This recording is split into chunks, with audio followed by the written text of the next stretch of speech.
Campaign 2020 is sponsored by Wisconsin Hospital Association, Quick Trip, Wisconsin Counties Association, Wisconsin Realtors Association, and Wisconsin Operating Engineers Local 139.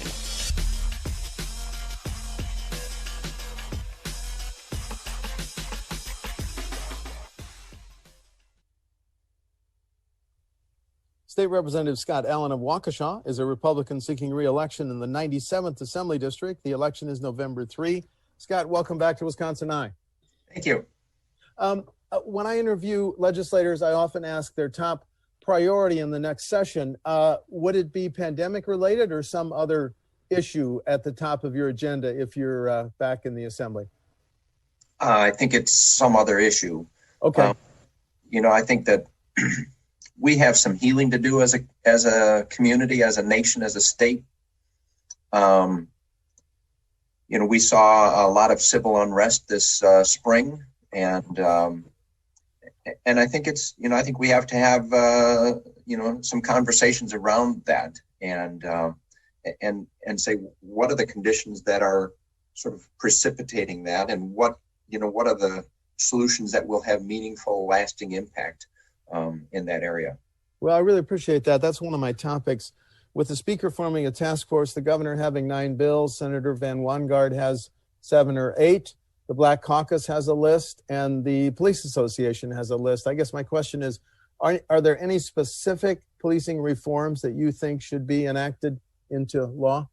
Well, oftentimes when there's bleeding, we run to go get Band-Aids. And so I think all of the proposals are worthy of a conversation, but I think we need to think more holistically about the problem. There are well-documented studies from around the world of places where there is unrest. And what they've shown is that without trust existing between the authorities and the governed, that no matter what reforms you put in place, they're merely Band-Aids. And so I think we have to take that holistic approach to say, what can we do to restore trust within our communities between the police and those who are governed by the police?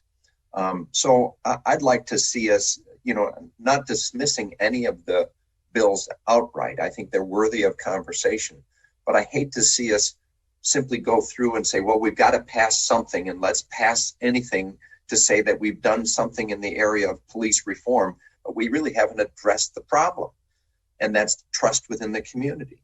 So I'd like to see us involving police as early as our elementary school, in our elementary school education, so that there can become a relationship between the community and police, a relationship founded in trust.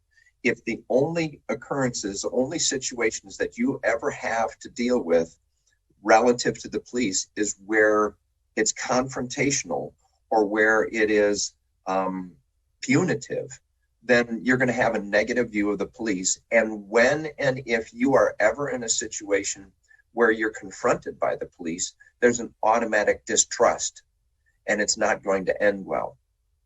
Yeah. So I think that I'm glad we're having the conversation, but I don't think that it's just a matter of doing some police reform and all is going to be well.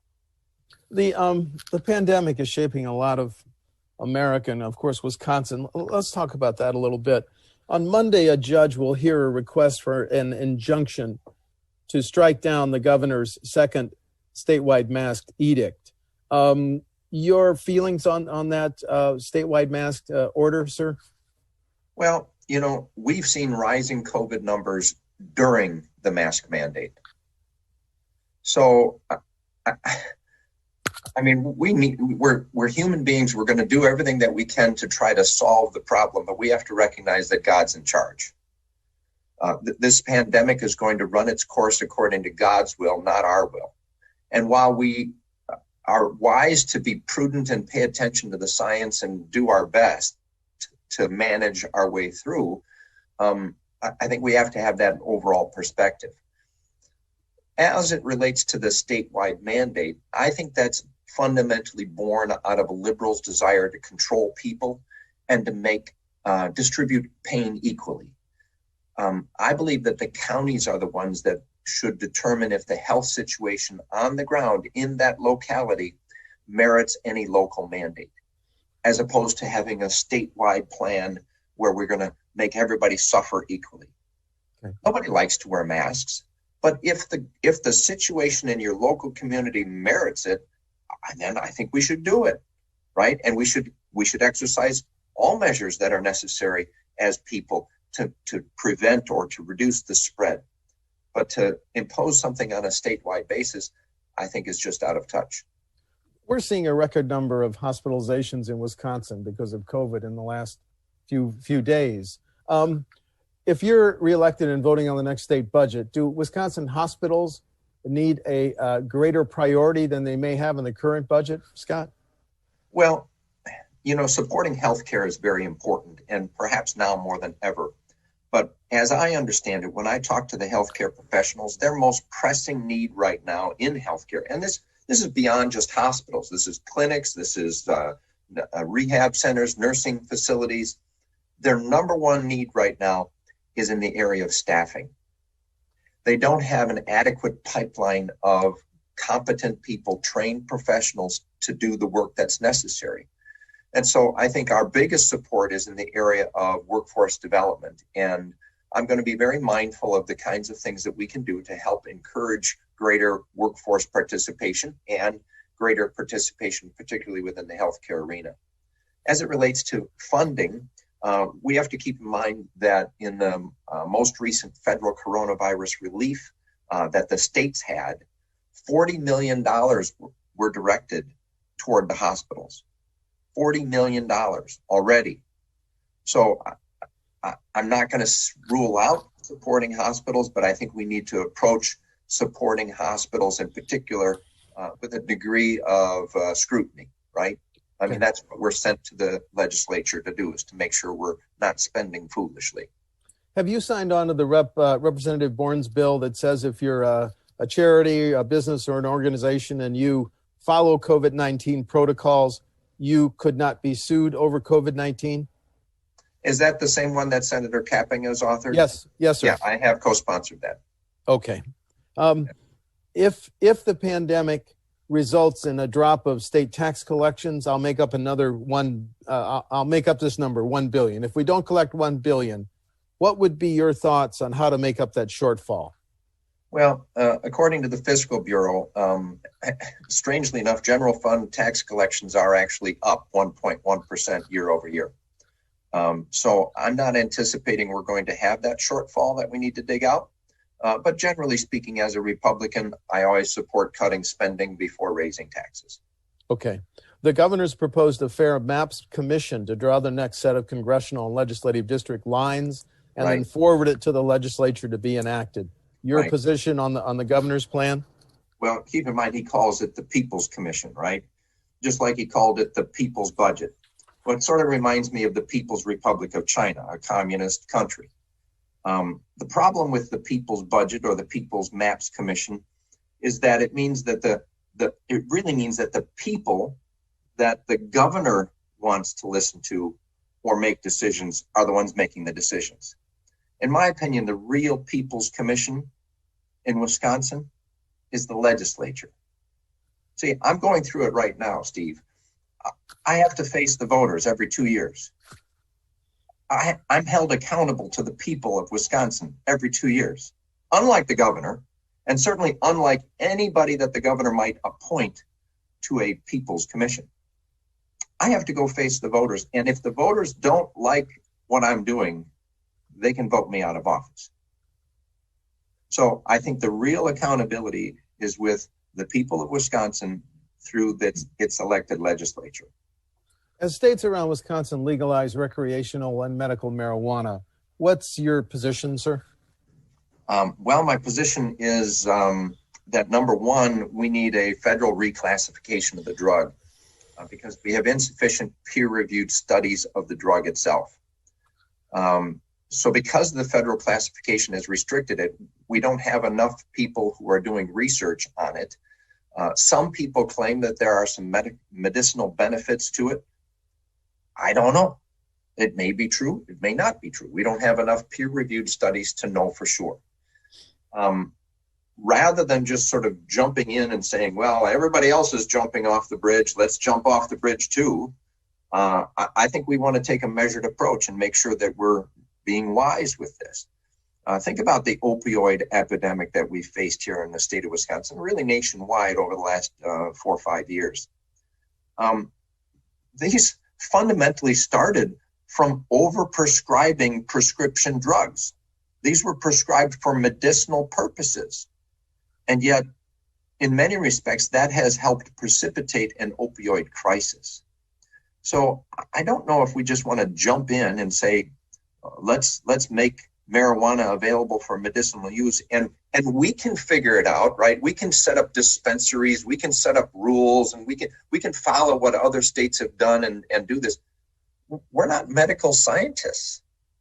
I want people who, I want to follow the science. I want to say, okay, let's put this in the hands of people who research this stuff, and let's study the pros and cons and figure out what's the best way to regulate it if, in fact, it does have medicinal value, rather than just sort of putting the cart before the horse. Okay, so at the moment, you're not interested in legalizing recreational until we get these medical questions answered, correct? Well, recreation, I think, comes down the road. I mean, if there's a justifiable reason for it, then let's look at the justifiable reason. Recreational, I think, is a bit of a stretch. Okay, thank you. Let's talk about property taxes, which are high in Wisconsin, which is why for more than 20 years, local governments have faced, and school districts, caps and limits on what they can levy in property taxes. If you're reelected voting on the next state budget, would you continue those caps and limits on property taxes? Absolutely. Why? Well, property taxes are the worst. Okay. In my opinion, they're the worst. They adversely impact our elderly on fixed incomes. Because, when property taxes rise, especially if they're, in a prime location, let's say on a lakefront or something like that, and property taxes can push them out of their house. They cannot, so that they cannot sustain it. I don't think we want to do that to grandma and grandpa. Secondly, they also adversely impact the young families that are looking to, buy their first home and settle down and raise a family. Well, we know, based upon many, many studies, much documentation, that home ownership creates stability in communities. People invest in their communities. They volunteer in their communities. They have a sense of civic pride and participation in their communities when they're homeowners. Well, the property taxes are a cost of ownership that can help, put it out of reach for people. And what we want that stability. We want young people to be able to buy in their community and invest in their community. So there's an over-reliance on property tax, and I don't think we can afford to say, well, we're just going to lift the caps. Okay. What about when cities, villages, and towns say, we could reduce our reliance on property taxes if you gave us some alternative sources of revenue?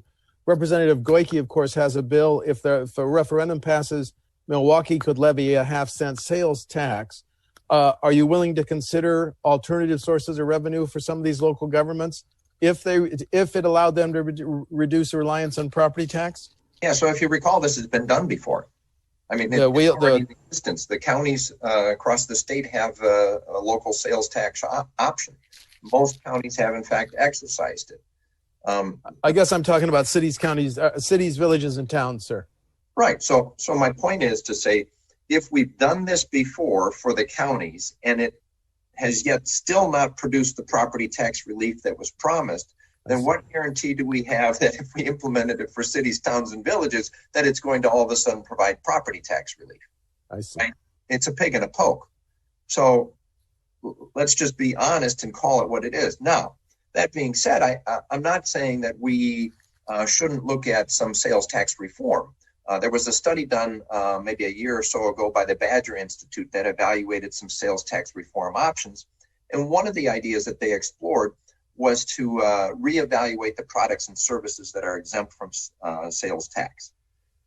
And I think that, what's happened over time, and in fact, my colleague, Representative John Mako, has done a lot of work on this.